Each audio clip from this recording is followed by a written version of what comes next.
She whispered the words through tears and exhausted laughter on Christmas morning in 1885.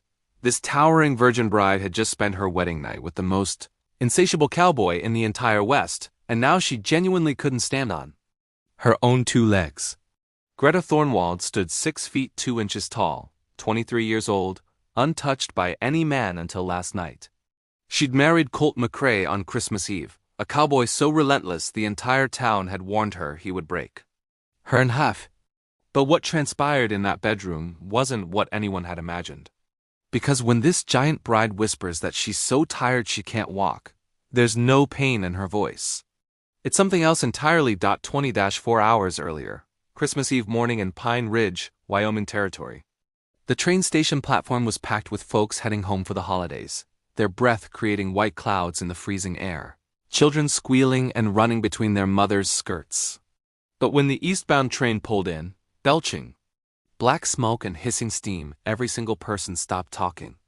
Because stepping down from that train car was the tallest woman anyone in Pine Ridge had ever witnessed.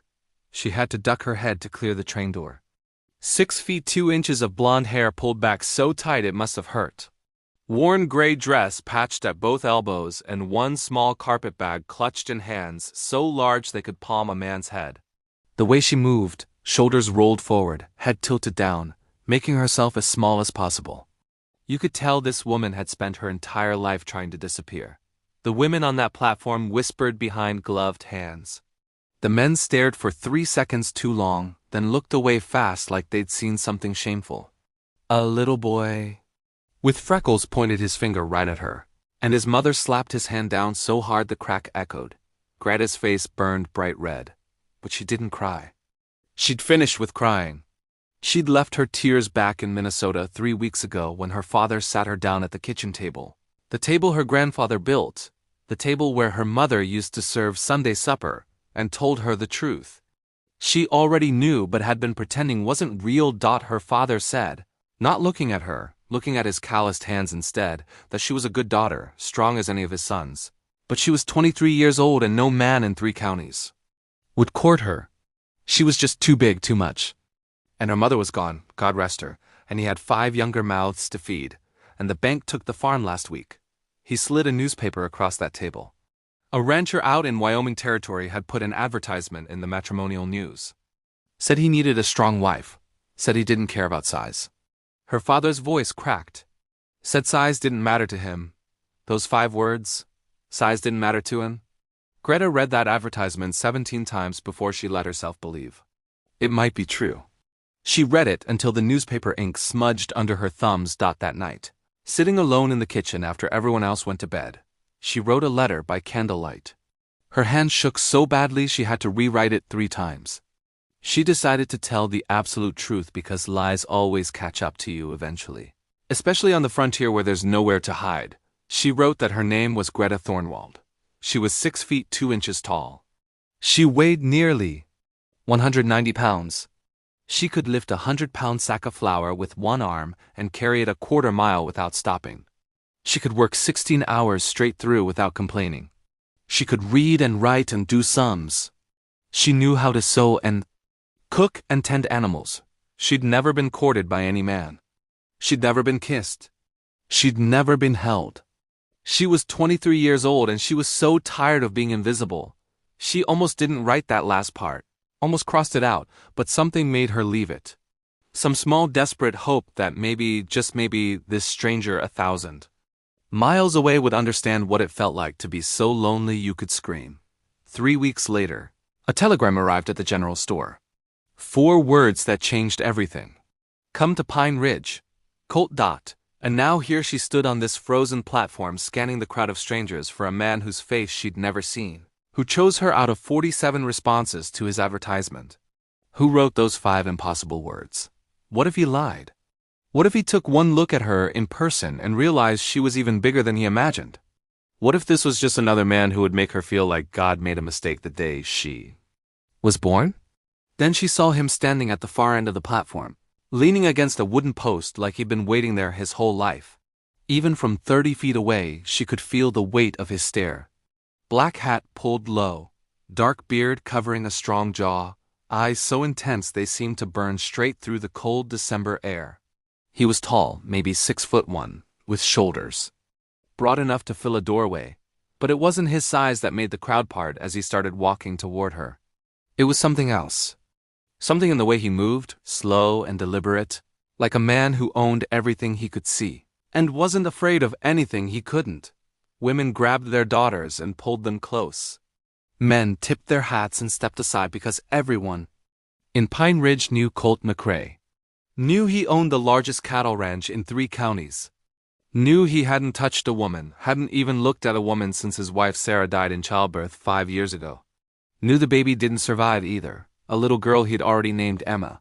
Knew he worked that ranch like a man possessed by demons, riding fence lines at midnight, branding cattle in thunderstorms, breaking horses that other men said couldn't be broken. The town called him insatiable.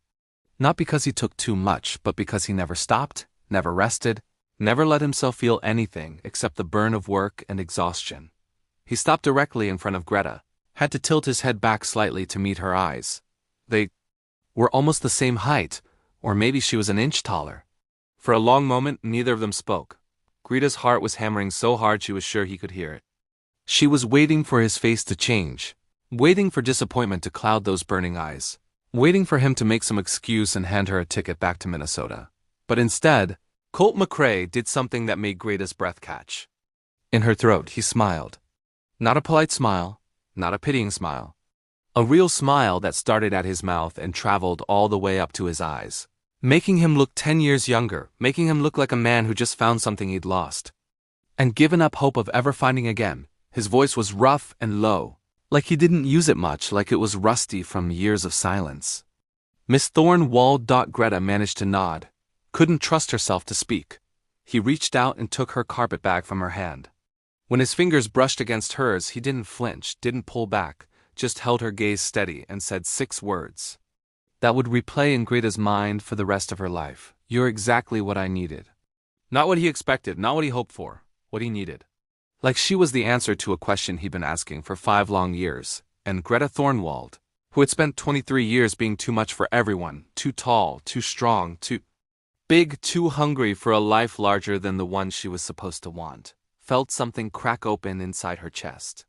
Felt something that might be hope, fragile as spring ice, starting to take root.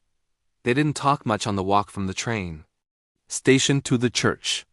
The snow was starting to fall harder now, fat white flakes drifting down from a gray sky, covering the mud and horse droppings that made frontier towns so ugly. Greta kept stealing glances at Colt, walking beside her, matching her stride perfectly. Not rushing her, not slowing down, just moving with her like they'd been walking together for years instead of minutes. Every few steps, someone called out to him. But he just nodded without stopping, without taking his attention off the path. Ahead, Greta noticed something else too. The way people looked at them. Not just curious, not just surprised. There was something darker in those stares. The women especially. They looked at Greta with pity, with knowing, like they could see the future, and it wasn't good. An old woman in a black shawl stood outside the general store. As they passed, she reached out and touched Greta's arm. Child, she whispered, urgent and low, you don't have to do this. There's other ways. You could work, find a paying position somewhere. Colt stopped walking, turned, stared at that old woman with such cold fury that she actually took a step back. Mrs. Henderson, he said, voice like winter itself. Mind your business. The old woman's chin trembled, but she stood her ground. That girl doesn't know what she's getting into, Colt McCrae. You haven't laid with a woman in 5 years. That kind of hunger in a man, it isn't natural. It isn't safe. You'll break her in half. The words hung in the frozen air. Other people had stopped now, watching, waiting to see what Colt would do. Greta felt her face burning again, felt shame crawling up her spine, but then Colt did something unexpected. He looked at Greta, really looked at her, and he said, loud enough for everyone to hear, that he asked Miss Thornwald to marry him because she was strong enough to build a life with, not because she was weak enough to break. Anyone who thought different didn't know a damn thing about strength. He took Greta's hand right there in the middle of Main Street with half the town watching. His hand was warm and rough, and it completely swallowed hers.